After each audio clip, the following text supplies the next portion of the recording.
Hala, matindi to, Malacanang, walang kawala sa pasabog ni Villanueva, nilaglag lahat. PBBM, nabulabog. Ayan. Siyempre, itong balitang ating matutunghayan ngayon ay nagbula kay Banat Kabayan TV. At ilalagay ko sa description box ang link ng channel ni Banat Kabayan TV para maging updated po kayo sa mga balita na kanyang inihahatid sa atin. At syempre, ito po ang inyong lingkod na si BT na magbibigay ng reaksyon at komento dito sa video na ating matutunghayan ngayon. At huwag na natin pagtagalin at sabay-sabay na nating panoorin ang laman ng video na hatid sa atin ni Banat Kabayan TV at bibigyan natin ng reaksyon ng balitang ito. Pasok! Hindi po ito katanggap-tanggap, Ginoong Pangulo. Hindi naman po tayo nagpapanggap na eksperto sa usapin na ito. Pero wag naman po sana natin gamitin dahilan ng climate change. Magpapagawa ka ng proyekto tapos sasabihin mo, hindi mo alam kung uulan, hindi mo alam kung babagyo. Ba, nagsalita si Villanueva, no? May patukoy siya tungkol dyan sa climate change, sa flood project, Mario Josep. Alam kung flood control nga po yung proyekto eh. Hindi ko na ho alam kung ano ibig sabihin ng flood control pag dinefine nyo. Senate Minority Leader, hindi ko na alam. Ano ba yung control na tinatawag? Parang walang baterya yung control. Wala kahit katiting na control tayong nakita nitong mga nakaraang araw. Wala po bang mga datos sa pag-aaral na makakatulong sa pamahalaan para implement ito? At ngayong taon po, tinignan ko na po yung NEP. 1 billion a day pa rin, Mr. President. Alam niyo, sa Bulacan, kahit po ang mga kalsada na hindi madaanan dahil sa baha 10 or 15 years ago, and I'll say this, looking at each other's faces, looking at each one of you, eye to eye, Mr. President. The past 10, 15 years ago, yung parehong mga kalsada na passable pa rin. Ewan ko po sa inyong mga lugar, Ginoong Pangulo. Ewan ko po sa lugar ng ating mga kasamahan dito sa Senado. Ang tanong ko lang po, hanggang kailan ba tayo gagawa ng feasibility study? Na hindi naman po may implementa pag meron na namang feasibility study. O ngayon ho, sa NEP, tinignan ko ngayon, ngayong taon na ito, 27 billion DPWH alone ang feasibility study. Nakikiusap po ako, Ginoong Pangulo. Nakikiusap po ako sa bawat isa na naririto. Sa aking mga kasamahan sa Senado. Nagsasawa na rin po ako humarap sa aking mga kababayan, Mr. President. Taon-taon na lang. At sasabihin po sa akin, yung hanggang dibdib na baha, Mr. Senator, ngayon lagpas tao na. Yun nga eh. Ayun yung ikinadismaya talaga ng karamihan. Siyempre, yung buong asa, di ba? Buong asa na flood control project ay maayos na. Siyempre, nakakabilib yung ganon. No, hindi ko naman sa inaano yung di ba? Ito yung hinaing kasi ng mga kababayan natin. Kung hindi sana sinabi yun, wala sanang aasahang ganito. Kaso siyempre sinabi yun eh. Nabanggit yun. So kapag yung project na yan is naging maayos na, ang ibig sabihin kahit ano pa ang mga dumating na ganyang bagyo, no, ganyan, na pag high tide, ganyan, is hindi siguro babahan ng ganun katindi. Siguro naman ang Malabon, Navotas, Bulacan, hindi mawawala ng bahayan, pero hindi magiging ganun katindi kung maayos naman talaga. 'Di ba? Kaso ang problema is inasahan talaga ng taong bayan yun na sinabing ayos na. Tapos biglang ang magiging resulta ay ganoon. 'Di ba? Kahit kami naapektuhan kami ng baha eh. Halos umabot sa amin hanggang bewang sa loob ng bahay. 'Di ba? Parang ang yaman-yaman nga namin noon kasi nagkaroon kami ng swimming pool sa loob ng bahay. Halos lahat ng kapitbahay ko may swimming pool sa loob ng bahay. 'Di ba? Yung iba, nakikita natin nagbabangka na lang. Oh, sa kalsada, bangka na ginagamit. Kumita yung mga bangkera nung mga panahon na 'yon. 'Di ba? Ang nakakatakot kasi dito, no? Paano kung maulit na naman 'yon? Huwag naman sana, no? Huwag sana pahintulutan. Paano kung maulit 'yon? Ngayon, syempre, ito, accepted na, sige. Yung pagkakasabi na gano'n, sige, pagbalagay natin, sablay na. Siguro, mas maganda, naramdaman na yung ganitong pangyayari, mas maganda siguro ay asikasuhin na ngayon. 'Di ba? Kasi hindi natin malalaman kung ano pa yung mangyayari sa ibang araw, ibang buwan, ibang taon. 'Di ba? Kung may pangpaayos naman talaga niyan, is dapat unahin. Kailangan kasi yung safe ng taong bayan ang iniisip natin. At mas maganda, bago natin i-announce sa lahat, kailangan isiguraduhin muna. No? I-check muna ng 10 beses, 20 beses, kung talagang okay na. Kasi once na sinabi na okay na, Wala nang problema, ganito, ginawa na namin ganito. Umaasa ang taong bayan dyan eh. Di ba, inaasahan nila yan. Kaso nga lang, kapag sumablay yung sinabi na yun, sino ba ang napapahiya? Siyempre, yung nagsabi. Di ba? Yung nagmalaki, yung nagsabi. At sino naman ang madidismaya? Yung mga taong bayan. Lalong mawawala yung tiwala nila. Siyempre, yung nagsabi, lalong masisira siya sa taong bayan. Kaya dapat talaga isinisigurado muna. Meron nga ako nakausap niyan eh. Siguro nung sinabi yun na ayos yung mga flood control project, okay na, baka kala nila hindi babagyo. Kaya nabisto. Ayun, may nakausap tayong ganong tao. Diba? Kita mo, may komentong ganon. Kaya dapat siguraduhin muna talaga, wag mo munang i-announce. Diba? Ang hirap talaga umasa. Parang sa panliligaw nga, pinapaasa ka na ng nililigawan mo, tapos bandang huli, hindi ka sasagutin. Di ba? Ang sakit. Ganun na lang po ba tatanggapin natin, Mr. President? 2024, mas mataas po ang inilaan na budget ng Kongreso para sa DPWH alone. Dito po sa flood management, nasa 1.35 billion kada araw ang pondo ng DPWH. Pag pinagsama-sama niyo po, kaya ako po nilagay po dyan, Flood Management National Government Budget. Isumatutan natin, meron din po ang DENR, meron din po ang MMDA, meron din po ang Pag-asa, meron din po ang Climate Change Commission. Aabutin po ito ng 1.44 billion kada araw. Ihan ng marami na binaha sa video, isa lang Ang dami namang pondo, Masakalo. no? Ang dami, no? Kung tutusin, kayang-kaya mo talagang magpagawa niyan, eh. Ewan ko ba? Bakit ang tagal-tagal, ang bilis ng pondo, ang tagal namang gawin? Di ba? Kung ikaw talaga is straight ka talaga, no? Straight ka talaga. Gusto mo talagang paglingkuran yung taong bayan at iniisip mo yung safe nila.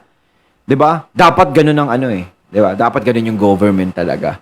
So hindi natin 'di ba? Pag sinasabi nga nila basta sa gobyerno, naku, ang tagal ng ano niyan. at ma-rescue po sila. Kaya nais po nating magpasalamat and i-take itong opportunity na ito sa mga bayani ng ating bayan. Ang ating mga rescuer, social worker, police, coast guard, health worker, kasama na po ang mga magigiting na miyembro ng media at mga weather forecaster ng Pag-asa na hindi matatawaran ang hirap at pagod tuwing may bagyo at pagbaha. Tayo rin po ay nagpaabot ng taus-pusong pakikiramay sa pamilya ng 36 na ating mga kababayan na nasawi dahil nalunod, na kuryente at nabaon sa mga landslides noong kasagsagan ng Bagyong Karina. Ginoong Pangulo, halos 10 taon na po ang nakararaan na ang representasyon na ito ay dumalaw noon sa Hagunoy, Bulacan. Nagdala rin po tayo ng relief goods, hindi pa po tayo senador. Nakakita po tayo ng isang palutang-lutang na CRV Honda, Mr. President. Tinali po ito sa poste ng Meralco doon sa Hagunoy. At naisip ko po sa aking sarili, ano kaya ang pakiramdam ng may-ari nito? Pinaghirapang ipundar ang sasakyan, ari-arian, pero wawasakin lang ng baha. Umaasa pa kaya sila na matutulungan sila? Grabe kasi, kapag ikaw talaga isinalanta ka talaga ng baha, para ka ding nasunugan eh. 'Di ba? Pero kung may mga third floor ka naman, second floor, 'di ba? Is kung hanggang doon lang ang baha sa first floor mo, is medyo mga nasa baba lang yung mga apektuhan. Minsan nga kaya mo pang ipanik sa taas. Pero kapag tumaas pa, ngayon nga hindi natin alam kung pwede pang tumaas. Ang nakakatakot diyan is yung tumaas ng tumaas pa, talagang maging lagpas tao. Eto na nga kumbaga sign na ito na dapat talagang paghandaan na yan. Ito na ang oras, 'di ba? Kumbaga pagpalagay natin na huli na yung nangyari nun, 'di ba? Huli na lahat nangyari na eh. Pero iyon na yun eh. Yung sign na yun, ayun na yung tapik para kumilos na. Hindi na yung parang tutulog-tulog sa pansitan. Kilusan na yan. Kasi hindi natin alam yung mga susunod na bagyo kung ano yung darating dyan. 'Di ba? Mamaya, gano'n na naman. Ako, ang hirap talaga. No, lahat nga ng gamit na pinundar mo talaga is masisira. Po ito, Ginoong Pangulo, sa nagbigay sa akin ng dahilan para tumakbo sa Senado noong 2016. Ang paniwala ko po kasi, Ginoong Pangulo, kung mapapabilang po tayo sa institusyong ito, may magagawa po tayo para masolusyonan o maibsan man lang ang malagim na sitwasyon ng ating mga kababayan sa Bulacan, lalo na tuwing may bagyo, lalo na tuwing may baha. Sabi ko rin po sa sarili ko, I wanted to be part of the solution. Kaya unang taon po natin dito sa Senado, noong Agosto hanggang Setyembre 2016, nakiisa po kagad tayo sa mga pagdinig dito sa Senado, hinggil po sa estado ng pagbaha sa ating bansa. Hindi ko na po isa-isahin yung ating mga tanong na ni-raise, mga sagot na ating nakuha. Pinondohan din po natin ng 10 milyon yung hinihingi ng DPWH na dapat may feasibility study. Pinondohan po natin yon at para alamin po kung ano nga ba yung scientifico na mga paraan para solusyonan ang tumitinding baha sa aming mahal na lalawigan. Nang matapos po ang feasibility study, Ginoong Pangulo, ayaw naman po implement. Kesyo kulang pa raw at kailangan pa ng dagdag na pondo. It took me 2 years, Mr. President, to pursue this advocacy. Taon-taon na lang po, Ginoong Pangulo, nire-raise natin ang issue ng matinding pagbaha sa budget hearing ng DPWH. Taon-taon po, Ginoong Pangulo. Noong September 2022, matapos pong masawi yung mga kababayan ko sa Bulacan, doon mga rescuers po sa San Miguel, Bulacan, kung naaalala nyo po, nanawagan din po tayong muli ng master plan sa DPWH. Senator JB tumatango at ilang mga senador nakasama natin during the hearing. Ito rin po yung dahilan kung bakit sinimulan po nitong representasyon na ito yung mobile command vehicle sa pakikipagtulungan sa DOST. Pinondohan din po natin ito para mabigyan yung ilan pong mga probinsya sa Central Luzon. Kung tutusin, maganda yung ginagawa nito ni Villanueva, no? No, talagang ayan yung sinasabi ko nga na pagkilos, 'di ba? Yung may ginagawa siya, 'di ba? Inaano niya talaga yung problema. Yun yung sinasabi natin, di kagaya ng iba kasi mga personal na problema lang yung gusto nilang malutas, yung mga gusto nilang pag-usapan, no? Yung mga Duterte, galit ako sa Duterte, kailangan mag-hearing tayo diyan tungkol sa mga Marcos. Ganun pa ulit-ulit na lang. Ganito yung gusto nating madinig eh. Yung pag-usapan ng problema ng taong bayan na ginagawa nga ni Senator Villanueva. 'Di ba? Kaya palakpakan natin si Senator Villanueva rito. Maganda yung ginagawa niyang 'yan. Yung problema ng bansa ang kailangang masolusyonan at dapat pinag-uusapan, ganyan dapat lagi, 'di ba? 5 million po ang presyo ng isang Mokov. At kung maaalala nyo po, Ginoong Pangulo, sa halos parehong petsa, last year, 2023 of August, tumayo din po tayo para ilahad ang kalunos-lunos na sitwasyon ng ating mga kababayan dahil po sa isyong ito. In fact, Mr. President, we filed Senate Resolution number 693. This is to investigate ito pong palala ng palalang baha, hindi lamang po sa NCR, kundi na rin sa iba pang mga low-lying area sa ating bansa. Subalit, Ginoong Pangulo, wala pong nangyari. Mr. President, dahil kung may pinatunguhan yung ating mga pagdinig dito sa Senado, kung may pinutunguhan, yung mga pondong ating inilaan sa iba't ibang ahensya ng pamahalaan, lalo na sa DPWH, siguro naman po, hindi dapat natin nakita yung ganitong antas ng pagbaha tuwing may malakas na pag-ulan. Mr. President, as part of our oversight functions, Kasi ang laki ng pondong yan eh. 'Di ba? Ang daling solusyonan eh. Ang nakikita nga natin sila sa kalsada, bakbak sila ng bakbak ng kung ano-ano eh. Kaya nagkaka-traffic sa kalsada eh. Etong mga ganitong problema, no, dapat masolusyonan ka agad nila kung meron silang pondong ganun kalaki. 'Di ba? Saan nyo naman nadadala yan? Bakit naman ganyang katagal na nangyayari? again, taon-taon na lang, para kinakalampag po natin ang iba't ibang ahensya ng gobyerno para aksyonan ang problema sa matinding pagbaha. Para na po tayong sirang plaka, Ginoong Pangulo. And I want you to watch this video, Mr. President. Kayo yung nagsabi, yung dilubyo na ito, paulit-ulit na lang. Hindi na sila umaasa na may gagawin pa gobyerno. Wala nang maniniwala sa atin na totoong gagawa na tayong solusyon. Ilang dekada na nila naririnig to eh. It's the same thing over and over and it's worse. Talagang doon na nasasawa yung mga tao sa salitang solusyon. Laging bibigyan, lalo na kapag eleksyon. Lagi na, bibigyan natin ng solusyon ang ganyang mga problema. Parang ano na eh, common na, parang hindi na, ba't salita na gano'n na, narinig na namin yan, hindi na nagiging interesado ang mga Pilipino. Talagang ang mas maganda talaga, ang makita natin talaga, yung action. Kaya ako gusto ko, doon ako bumase sa sa action eh.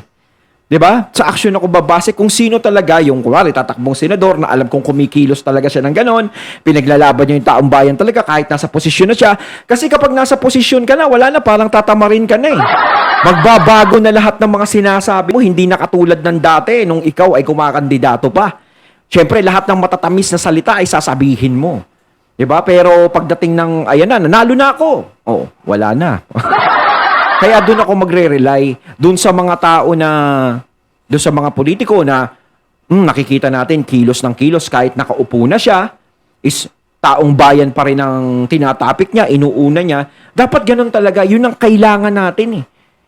Yung serbisyo talaga para sa mga tao. Kasi kaya nga sila umupo dyan, kaya sila pinaupo ng taong bayan dyan, is para masolusyonan kung ano yung problema ng bansa at matulungan yung taong bayan. Yun eh. Mr. President, last year po yan. Yes, I sound like a broken record. Gasgas na po at paulit na po tayo. Pero sa tibay at Daming ulit na. matiisin ng ating mga kababayan. Kakayanin pa, pero wag naman po sana 10 taon ulit ang hihintayin natin. At ganito pa rin ang ating sitwasyon. Dahil kung walang magbabago at hindi natin masusolusyonan ang pagbaha, tatanungin ko po ang bawat isa sa atin, maging ang aking sarili, ano pa nga ba ang silbi natin dito sa Senado? Yun lang. Noong pong nakaraang Lunes, Mr. President, Yun, no? Talagang ganda ng mga sinasabi ni Villanueva. Kung hindi talaga masusolusyonan, ano pa ang silbi? Diba? Sinasabi niya, ano pa silbi natin sa Senado kung ganito lang tayo? Yan. Ang Pangulo ng Republika ng Pilipinas ay nag-deliver ng SONA at sinabi po niya na mahigit 5,500 flood control projects ang natapos na at marami pang ginagawa sa buong bansa. With what happened last week, Mr. President, this representation can't help but wonder, is the President being misled by the people around him? Nasaan po itong 5,500 na flood control projects na natapos na ng DPWH? Kumbaga parang ano, no? Paano niya nasabi yun? Ibig sabihin, may nagsabi sa kanya no, o ganito sabi, parang ano, okay na yung mga projects na yan, sa flood project na yan. Siyempre, sasabihin naman ni PBBM yun na okay, di ba? Siyempre, may mga tao siyang pinapaano dyan eh. So, sasabihin niya, parang, ibig sabihin, ano yun, nagsinungaling ba yung mga tao na yun para maidagdag lang doon sa sinabi ni PBBM? Si PBBM kasi yung napahiya doon eh.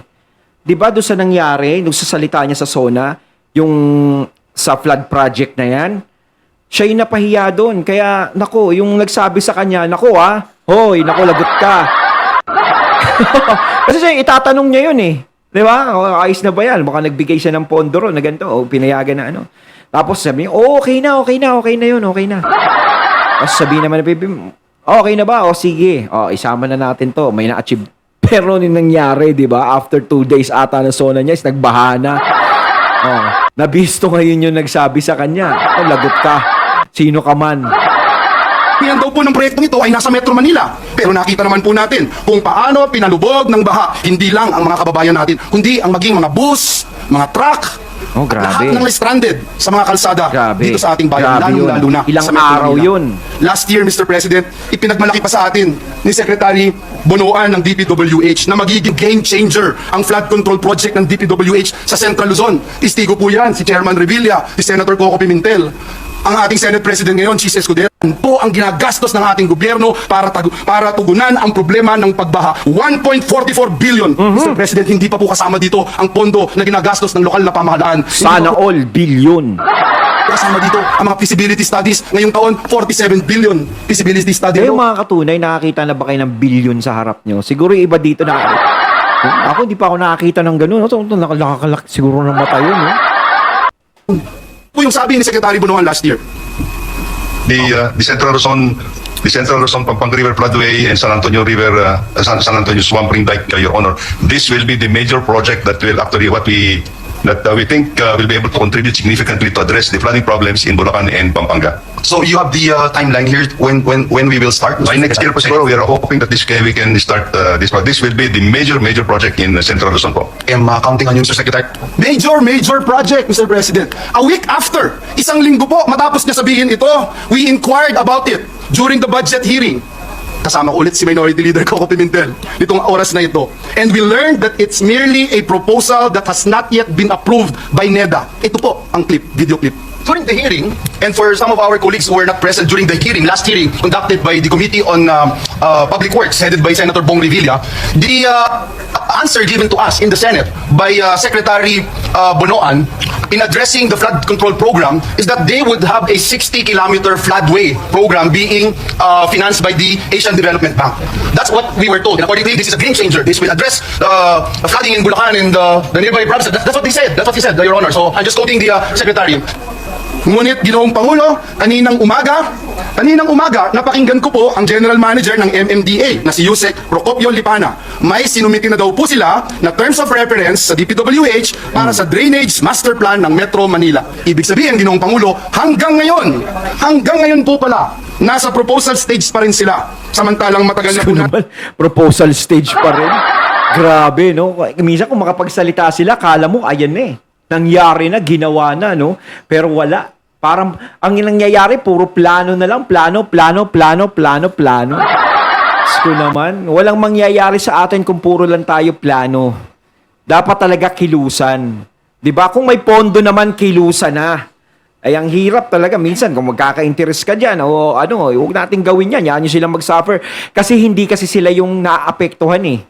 No, hindi sila yung naaapektuhan. Ang kawawa talaga yung mga maliliit na tao talaga. Yung mga nasa laylayan, yun ang kawawa talaga. 'Di ba? Hindi nila nakikita yun. Sila nakatira sa mga matataas na subdivision. 'Di ba? Hindi sila maaapektuhan diyan. Pero ang mga nasa laylayan, ayun ang kawawa. 'Di ba? Kung hindi mo talaga iintindihin at wala ka talagang attachment sa kanila at ayaw mo silang wala kang pakialam sa kanila, ganun talaga ang gagawin mo. Bayaan nyo sila dyan bahain. Sila naman yan, hindi naman tayo. Parang ganun ang nangyayari. Pero kung ikaw talaga yung puso mo sa taong bayan, di ba? Yung puso mo sa taong bayan talaga, yung mga nasa laylayan na yan, talagang makikita mo talaga yan. Kapag yumuko ka, makikita mo yan. Kung ano ang nangyayari sa kanila.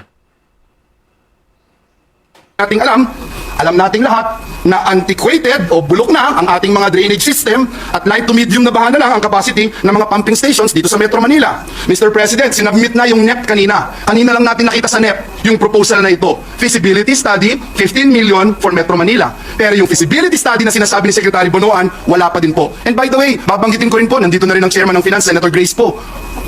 27 billion ngayon ang feasibility study na hinihain sa atin ng DPWH. Feasibility study ulit, Mr. President. Kaya kailangan naman po siguro magpaliwanag ng DPWH.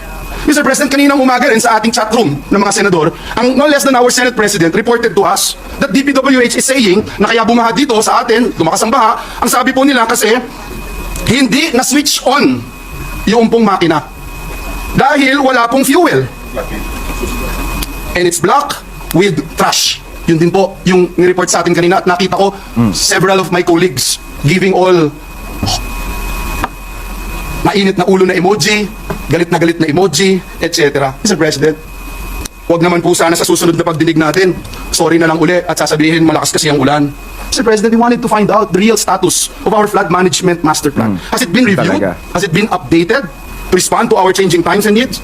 Last year, Mr. President, Dapat we talaga aralin na yan sa lalong madaling panahon at gawin na, kilusan. allocated roughly 280 billion for flood management and mitigation projects under DPWH.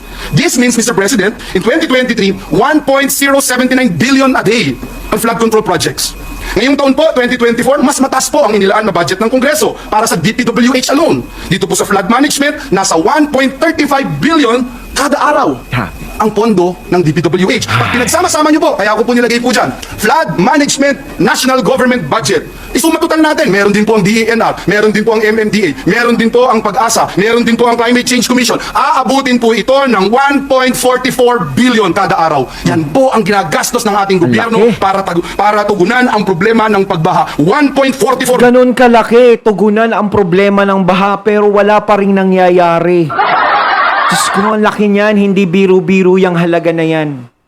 Diyos ko, yung ganyang halaga talaga, kung talagang dun mapupunta sa proyekto na yon, malamang ko hindi na tayo bahain talaga eh. Kung kikilusan mo ng ganon, gamitin mo yon, kung gagastusan mo talaga, walang mangyayaring ganon.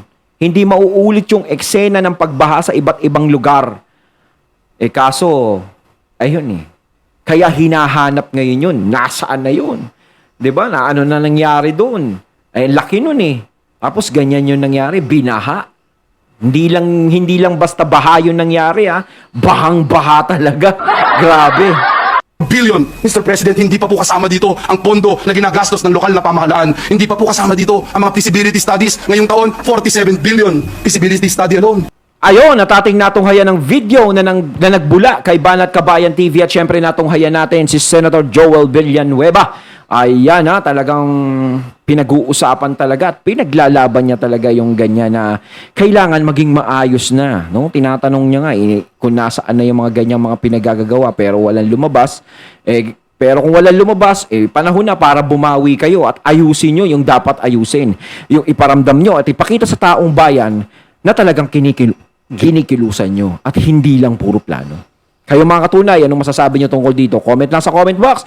So once again, I'm BT and I'm out. Peace.